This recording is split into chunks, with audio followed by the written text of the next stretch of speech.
बच्चों, हम लोग पिछले क्लास में यूनिट एंड डायमेंशन को डिफ़ाइन किया था। यूनिट क्या है, डायमेंशन क्या है, और कुछ डायमेंशनल इक्वेशन हम लोगों ने लिखा था जो बहुत सिंपल फिज़िकल क्वांटिटीज़ हैं, like displacement, velocity, acceleration, force, work, power, energy. आज हम लोग कुछ और डायमेंशन लिखेंगे और जो भी डायमेंशन लिखेंगे वो ऐसा डायमेंशन होगा जिसको हम लोग बहुत आसानी से डिफ़ाइन कर सकते हैं। क्योंकि कुछ डायमेंशन काफ़ी डिफ़िकल्ट हैं और जो अभी बच्चे क्लास 10 पास करके 11th में आते हैं उनके लिए वो परेशान कर सकता है। जैसे मान लीजिए आपसे कोई पूछे कि find the dimension of L by R, where L is inductance and R is resistance. तो ज़्यादातर बच्चे इंडक्टेंस का नाम तो नहीं सुने होंगे, रेसिस्टेंस आपने सुना होगा, 9th क्लास में करंट आपने पढ़ा है, तो आपको थोड़ी परेशानी हो सकती है। फिर इस तरह से पूछ दिया जाए what is the dimension of R into C, जिसको हम लोग कैपेसिटिव टाइम कांस्टेंट कहते हैं। अगेन वहाँ भी आपको परेशानी होगी।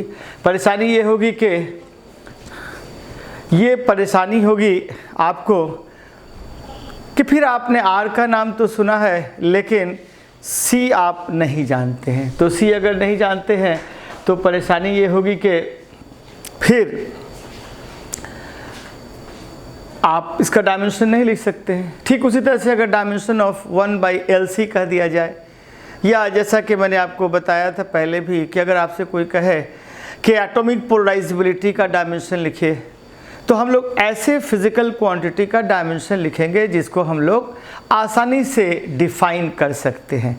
तो डायमेंशन के लिए मैंने बताया था आपको पिछले क्लास में, जैसे सपोज़ मैं यहाँ एज अ ऑब्जर्वर बैठा हूँ और ये पार्टिकल का पोजीशन है t1 टाइम में और ये पार्टिकल का पोजीशन है t2 टाइम में, तो आपसे कोई पूछे कि वेलोसिटी को हम कैसे डिफ़ाइन कर सकते हैं, तो आपको बताया था कि वेलोसिटी को आप डिफ़ाइन कर सकते हैं x2 minus x1 divided by t2 minus t1, that is change in displacement by change in time.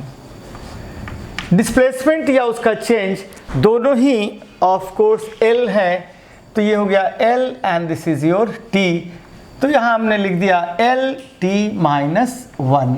तो ये वेलोसिटी का जो डायमेंशन हुआ L हो गया 1 और T हो गया -1।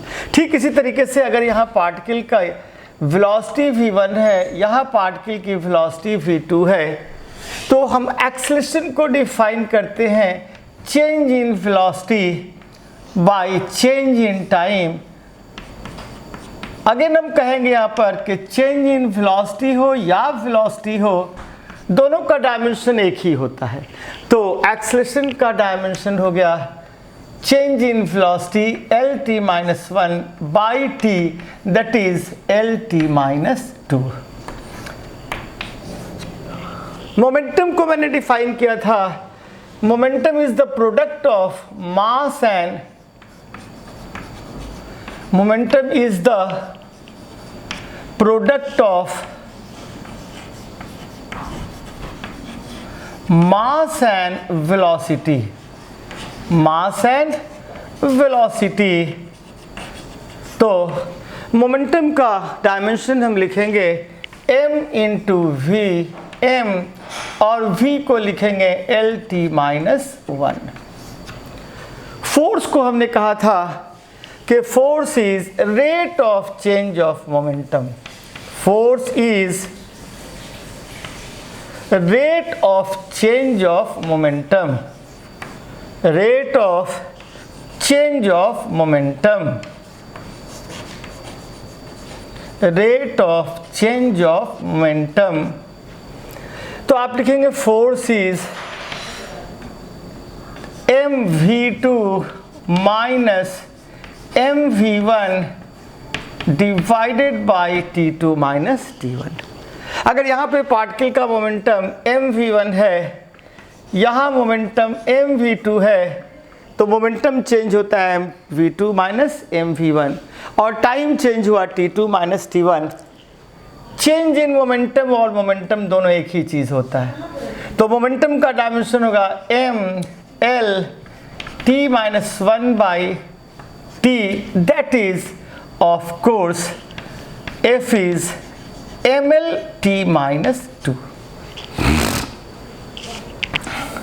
वर्क को हम लोगों ने डिफाइन किया था, if a force acts on a body, displaces the body in the direction of force, work is said to be done. So work is force multiplied by displacement. Force is mlt-2 multiplied by displacement ml2t-2. Power is work upon time. Power is work upon time. Work is ml2 t-2 by t, so it is m l2 t-3। तो मैंने आपको बताया था कि dimension of a physical quantity is the power of fundamental unit. जिस power से हम fundamental unit को रेज करते हैं किसी फिजिकल क्वांटिटी को ऑब्टेन करने के लिए। जैसे जब मैंने वर्क लिखा तो यहाँ मास का पावर 1 दे दिया, एल का पावर 2 दे दिया और टाइम का पावर -2। तो work has a dimension 1 in mass, 2 in L and -2 in of course time. तो बेसिकली जो डायमेंशन है वो यूनिट ही है, लेकिन उसको सिंबॉलिकली हम लोग मास, लेंथ एंड टाइम में लिखते हैं। जैसे वर्क को लिखेंगे हम तो KG metre square of course second square, तो ये आपका नेगेटिव में है। अब मैंने आपको बताया कि डायमेंशन लिखना बहुत आसान काम है, प्रोवाइडेड आपको जिस फिजिकल क्वांटिटी का डायमेंशन लिखना है उसका एक थोड़ा सा आइडिया होना चाहिए। जैसे work is force multiplied by displacement, तो यहाँ फोर्स लिखेंगे mlt-2 मल्टीप्लाइड बाय डिस्प्लेसमेंट। जैसे आपसे पूछा जाए कि प्रेशर का डायमेंशन लिखे, तो पहले आपको जानना होगा कि ये प्रेशर है क्या। तो प्रेशर का वैल्यू हो जाएगा force per unit area, force per unit area. तो फोर्स का डायमेंशन है mlt-2, एरिया का डायमेंशन है L2, तो आपके प्रेशर का डायमेंशन हो जाएगा ml-1t-2। तो आपने प्रेशर को लिख दिया। फ्रीक्वेंसी का डायमेंशन हम लिखते हैं, जिसे फ्रीक्वेंसी का डायमेंशन, फ्रीक्वेंसी क्या है। सो अगर फ्रीक्वेंसी का डायमेंशन हम लोग लिखेंगे तो सबसे पहले हम फ्रीक्वेंसी को डिफाइन करते हैं कि ये फ्रीक्वेंसी है क्या। सपोज ये आपका एक सिंपल पेंडुलम है। क्या है? Simple pendulum. ये सिंपल पेंडुलम यहां से स्टार्ट हुआ, ए से बी होते हुए ये सी पर पहुंच जाता है और फिर लौट के ए पर चला जाता है। तो ए से सी तक आना और लौटने में जो टाइम लगता है, that time is called time period. तो ए से बी और फिर सी से ए तक आने में जो टाइम लगा, time period. So time period is the time required to complete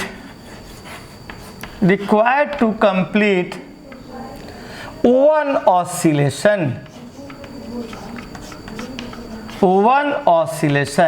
time period का डायमेंशन होगा m0l0t। तो टाइम पीरियड का डायमेंशन आपने लिख दिया m0l0t। अब अगर आपसे कोई पूछे कि what is the dimension of frequency, frequency का डायमेंशन क्या है, तो फ्रीक्वेंसी को सबसे पहले हमको डिफाइन करना होगा कि व्हाट इज फ्रीक्वेंसी। तो फ्रीक्वेंसी का मतलब किसी भी इवेंट का 1 सेकेंड में जितने बार होना होता है उसी को फ्रीक्वेंसी कहते हैं। अगर ये सिंपल पेंडुलम अपने ऑसिलेशन को कंप्लीट करता है 1 सेकेंड में एक बार, तो हम लोग कहेंगे कि इसकी फ्रीक्वेंसी 1 है।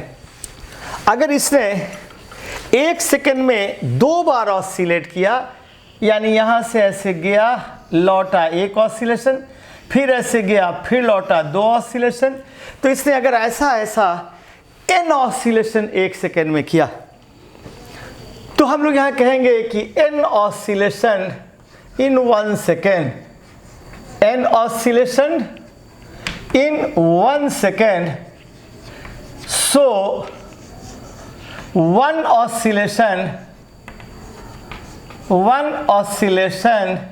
इन 1/n सेकेंड, और 1 ऑसिलेशन के टाइम को हम लोग टाइम पीरियड कहते हैं। तो हमारा टाइम पीरियड हो जाएगा 1/n और n का वैल्यू हो जाएगा 1/t। So the dimension of frequency is, frequency का डायमेंशन हो जाएगा m0 L0 t-1। तो आपने फ्रीक्वेंसी का डायमेंशन निकाल लिया। फिर इसी तरीके से एंगल का डायमेंशन हम निकालते हैं। तो आपको पहले एंगल को डिफाइन करना होगा।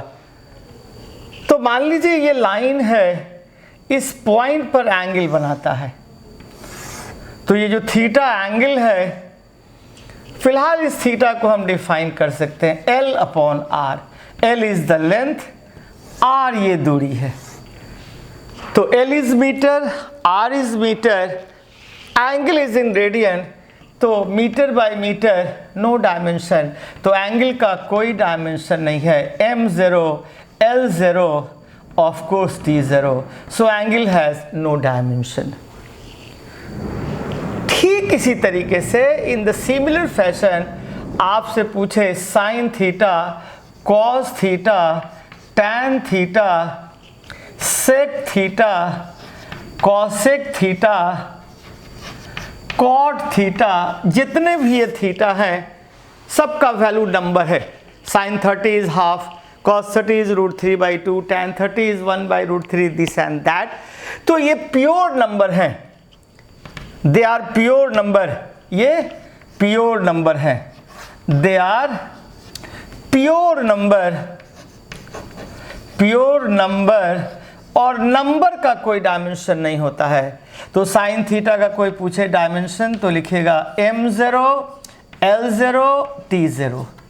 इसी तरीके से cos थीटा का डायमेंशन भी m0 L0 t0। इसमें से किसी भी साइन cos tan का डायमेंशन ऑफ कोर्स नहीं होगा, ये डायमेंशन लेस होंगे।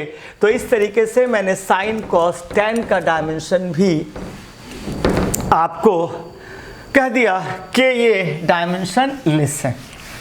अब प्रॉब्लम देखिए, मैं कोशिश करूंगा कि हल्के हल्के फिजिकल क्वांटिटीज़ का डायमेंशन लिखें, जिससे जो बच्चे क्लास 10 से 11th में आए हैं उनको परेशानी नहीं हो। बहुत डिफ़िकल्ट डायमेंशन अगर कभी लिखने की ज़रूरत पड़ेगी तो उसको भी हम लोग लिखेंगे, लेकिन आज और अभी हम लोग कोशिश करेंगे कि जो सिंपल चीज़ें हैं, जैसे अगर मैं पूछूं कि डेंसिटी क्या है, तो कोई भी 9th क्लास का बच्चा बोलेगा कि डेंसिटी है सर मास पर यूनिट वॉल्यूम। डेंसिटी क्या है? मास पर यूनिट वॉल्यूम। तो अब अगर आपसे पूछा जाए कि find the dimension of density, तो आप कहेंगे कि density mass per unit volume है, और बहुत आसानी से हम लोग मास पर यूनिट वॉल्यूम का डायमेंशन लिख सकते हैं। तो मास का डायमेंशन m होता है और वॉल्यूम का डायमेंशन, तो देखिए जैसा कि मैंने बताया है फिर भी बता देते हैं, एरिया लेंथ इनटू लेंथ होता है। सो एरिया का dimension m0 L2 t0। Volume, तो वॉल्यूम आपका होता है length into breadth into height.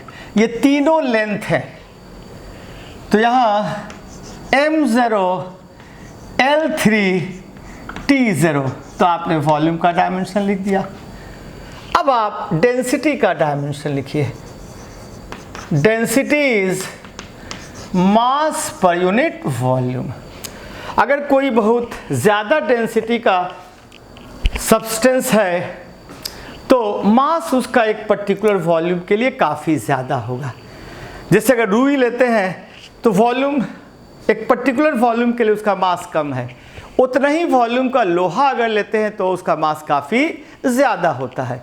तो density is mass, volume is L3 m0 L-3 T0। So this is the dimension of density. तो इस तरीके से आपने जो इन चीज़ों का डायमेंशन निकाला। अब एक काम और करते हैं, हम लोग कुछ रोटेशनल मोशन से डायमेंशन निकालते हैं। जैसे मान लीजिए आपसे कोई कहे ये एक्सिस ऑफ रोटेशन आप ले लीजिए, ये एक्सिस ऑफ रोटेशन है और ये बॉडी इस रोटेशन को ऐसे मूव कर रही है इस एक्सिस के चारों तरफ। अब देखिए इस एक्सिस को मैं ब्लैक बोर्ड पे ऐसे दिखला रहा हूँ, ये मैं ऐसे दिखला रहा हूँ, ये एक्सिस है हमारा, ये हमारा एक्सिस है। ये अगर इसको आपको फिल करना है तो मैं सोचता हूँ कि ब्लैक बोर्ड को तोड़ दिया जाए। वर्टिकल ब्लैक बोर्ड को तोड़ के हॉरिजॉन्टल जब लाइएगा तो ये ऐसा हो जाएगा, हॉरिजॉन्टल ब्लैक बोर्ड। ये हॉरिजॉन्टल ब्लैक बोर्ड है। जैसे अगर आपने देखा ये ऐसे है वर्टिकल, तो ये एक्सिस है इसका, और जब इसको तोड़ के हॉरिजॉन्टल किया तो एक्सिस ऐसे हो गया। ठीक है, तो ये एक्सिस हुआ। अब ये देखिए बड़ी P पर थी, Q पर आ गई, P पर T और यहाँ T प्लस डेल्टा T, ये एंगल इसने डेल्टा थीटा बनाया। तो देखिए एंगल का कोई डायमेंशन नहीं है। एंगुलर वेलोसिटी ओमेगा जो होता है, ये ओमेगा होता है change in angle delta theta by T plus delta T minus T, that is delta theta by delta T. तो एंगुलर वेलोसिटी का जो डायमेंशन है change in angle by change in time. Angle का कोई dimension नहीं है, time का dimension नीचे था माइनस टी हो गया। देखिए ये जो डेल्टा वर्ड लिखते हैं, डेल्टा का मतलब होता है कोई भी छोटी चीज। एंगुलर एक्सेलरेशन लिखेगा, यहाँ पे एंगुलर वेलोसिटी ओमेगा 1 थी, पार्टिकल अगर इस एक्सिस के चारों तरफ मूव कर रही है, ये एक्सिस है, यहाँ एंगुलर वेलोसिटी ओमेगा 2 है। एंगुलर एक्सेलरेशन का वैल्यू होगा change in angular velocity by change in time t2 minus t1। तो ये आपका आएगा delta omega by delta t, ये डायमेंशन है t माइनस 1 का, फिर t m0 L0 t minus 2, that is your angular acceleration. अब देखिए यही बॉडी, एक बॉडी इस एक्सिस के चारों तरफ मूव कर रही है जो मैंने बताया था। अब इस एक्सिस के चारों तरफ मूव कर रही है ऐसे, जिसको मैं ब्लैक बोर्ड पे ऐसे लिख देता हूं। तो यहां देखिए ये बॉडी ऐसे मूव कर रही है m इंटू वी, और एक्सिस से इसकी परपेंडिकुलर दूरी r है। जब हम लोग वेक्टर पढ़ेंगे तब कहेंगे कि angular momentum about certain axis of rotation is moment of linear momentum, लेकिन अभी ये सब बात नहीं करेंगे। हम लोग अभी जस्ट क्लास 10 पास करके आए हैं, तो हम लोग सिंपल वे में एंगुलर मोमेंटम को डिफाइन करेंगे कि अगर कोई बॉडी किसी एक्सिस के चारों तरफ मूव कर रही है, then angular momentum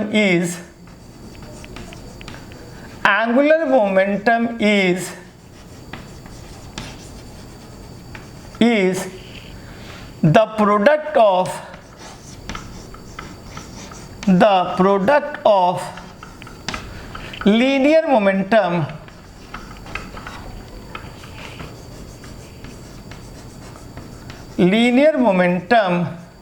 and perpendicular distance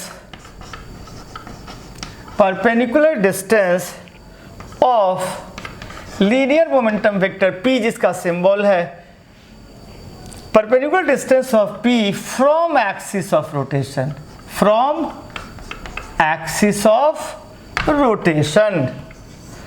axis of rotation। और इस तरीके से L एंगुलर मोमेंटम का डायमेंशन है और सिंबल है, तो L is equal to R multiply by mv। It is a product of linear momentum and perpendicular distance of linear momentum from axis of rotation. तो ये आपका हो गया L m L t minus 1, so it is mL t minus 2। तो ये angular momentum का dimension हो गया। अगर ये बॉडी इस एक्सिस के चारों तरफ मूव कर रही है और यहां पर आप एक फोर्स लगा रहे हैं F, तो हम लोग टॉर्क को डिफाइन करते हैं। अगेन हमने कहा कि जब हम वेक्टर पढ़ेंगे तो डिफाइन करेंगे कि torque is the moment of force. Torque is the moment of force about axis of rotation R cross P। यहां हम लोग सिंपली ऐसे ही कह सकते हैं कि torque due to a force about certain axis of rotation is the product of force and perpendicular distance of force from axis of rotation. Force और perpendicular दूरी, इन दोनों के प्रोडक्ट को हमने क्या कह दिया? टॉर्क कह दिया। What is torque? Force multiplied by perpendicular distance of force from axis of rotation,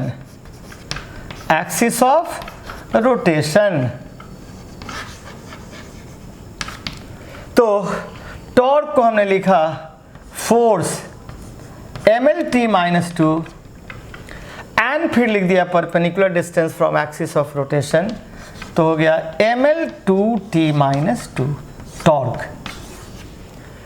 अब देखिए टॉर्क एंड वर्क दोनों का डायमेंशन एक है। वर्क है force multiplied by perpendicular distance and torque भी है of course force multiplied by perpendicular distance. तो ये दोनों फिजिकल क्वांटिटी अलग अलग हैं बट डायमेंशन दोनों का एक है। तो बहुत बार ऐसा हो सकता है कि दो अलग अलग फिजिकल क्वांटिटी के डायमेंशन एक हो। दो अलग फिजिकल क्वांटिटी के भी डायमेंशन एक हो सकते हैं। तो torque and work has same dimension. Torque and work have same dimension, same dimension. और दो अलग अलग फिजिकल क्वांटिटी के डायमेंशन एक हो सकते हैं। तो हम लोगों ने टॉर्क के डायमेंशन को लिखा, एंगुलर मोमेंटम के डायमेंशन को लिखा, एंगुलर एक्सेलरेशन का डायमेंशन लिख दिया। तो इस तरीके से ये जो एक्सिस ऑफ रोटेशन है, एक्सिस ऑफ रोटेशन यानी रोटेटिंग बॉडी के लिए भी हमने लिखा कि डायमेंशन क्या है। अब एक दो खूबसूरत डायमेंशन हम लोग लिख लेते हैं। जैसे सबसे खूबसूरत डायमेंशन एग्जामिनर को जो सबसे ज़्यादा पसंद है वो है प्लैंक्स कांस्टेंट का। हालांकि थोड़ा सा डिफ़िकल्ट है, प्लैंक्स कांस्टेंट हम लोग 12th क्लास में ही पढ़ते हैं, लेकिन 11th में भी हम लोग हीट एंड थर्मोडायनेमिक्स में प्लैंक साहब से मुलाकात हो जाएगी। ब्लैक बॉडी रेडिएशन को जब हम लोग डिस्कस करते हैं वहाँ पर प्लैंक साहब से हमारी मुलाकात होती है। और ये जो प्लैंक्स कांस्टेंट है उसमें हम लोग जानते हैं कि हीट पार्टिकल का मतलब देखिए बेसिकली इलेक्ट्रोमैग्नेटिक वेव होता है कुछ। जैसे light is an electromagnetic wave, तो ये जो इलेक्ट्रोमैग्नेटिक वेव है इसका बड़ा सा स्पेक्ट्रम है। बड़ा सा स्पेक्ट्रम का मतलब ये स्टार्ट होता है रेडियो वेव से, रेडियो वेव के बाद पावर वेव होता है, पावर वेव के बाद माइक्रोवेव होता है, माइक्रोवेव के बाद इंफ्रारेड होता है, इंफ्रारेड के बाद विजिबल लाइट होती है, और विजिबल लाइट के बाद अल्ट्रावायलेट लाइट होती है, अल्ट्रावायलेट के बाद एक्सरे होती है, और एक्सरे के बाद gamma ray is the most energetic electromagnetic wave. तो जो इलेक्ट्रोमैग्नेटिक वेव है उसमें इलेक्ट्रिक फील्ड, आप लोग थोड़ा बहुत आइडिया रखते होंगे क्लास 9th में कि चार्ज अगर कहीं है तो उसकी वजह से इलेक्ट्रिक फील्ड होता है, और उसी फील्ड की वजह से एक चार्ज दूसरे चार्ज पर एक फोर्स लगाता है। मैग्नेट अगर कहीं होता है तो उसकी वजह से मैग्नेटिक फील्ड होती है।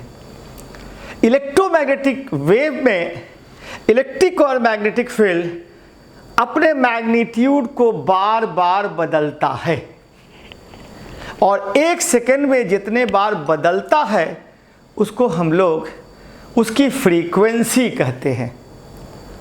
अब जो इलेक्ट्रोमैग्नेटिक वेव जितना ज़्यादा एक सेकेंड में अपने मैग्नीट्यूड को बदलता है, यानी उसकी फ्रीक्वेंसी जितना ज़्यादा होती है उसकी एनर्जी भी उतना ही ज़्यादा होती है, और फ्रीक्वेंसी वेवलेंथ का उल्टा होता है। चूँकि लाइट की जो वेलोसिटी होती है c is equal to nu into lambda, sound में भी न्यू इंटू लैम्डा ही होता है ऑफ कोर्स किसी वेव की वेलोसिटी। तो लैम्डा और न्यू एक दूसरे के रेसिप्रोकल है। जो वेव बहुत एनर्जेटिक है उसकी फ्रीक्वेंसी सबसे ज़्यादा है, और जिसकी फ्रीक्वेंसी ज़्यादा है उसकी एनर्जी भी ज़्यादा है। तो अकॉर्डिंग टू ये प्लैंक्स का जो लॉ है, energy of an electromagnetic wave is directly proportional to frequency. So E का जो वैल्यू है वो होता है h nu, where h is called Planck's constant. तो हमने लिख दिया the energy of electromagnetic wave, the energy of electromagnetic wave is directly proportional to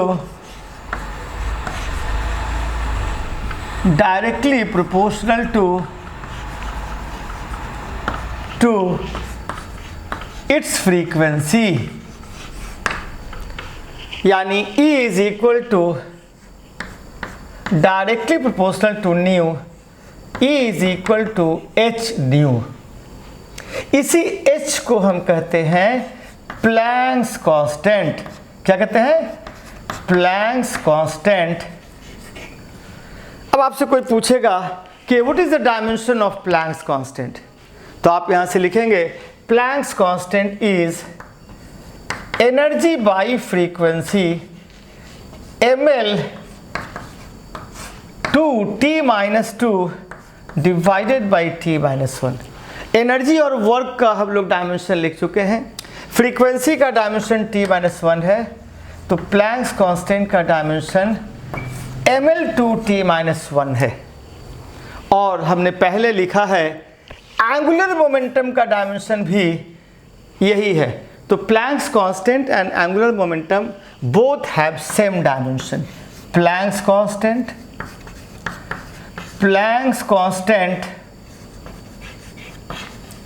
and angular momentum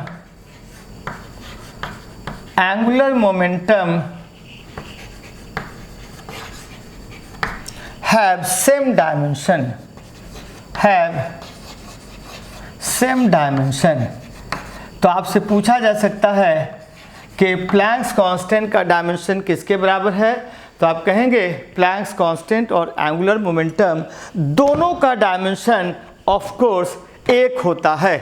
Planck's constant और एंगुलर मोमेंटम दोनों का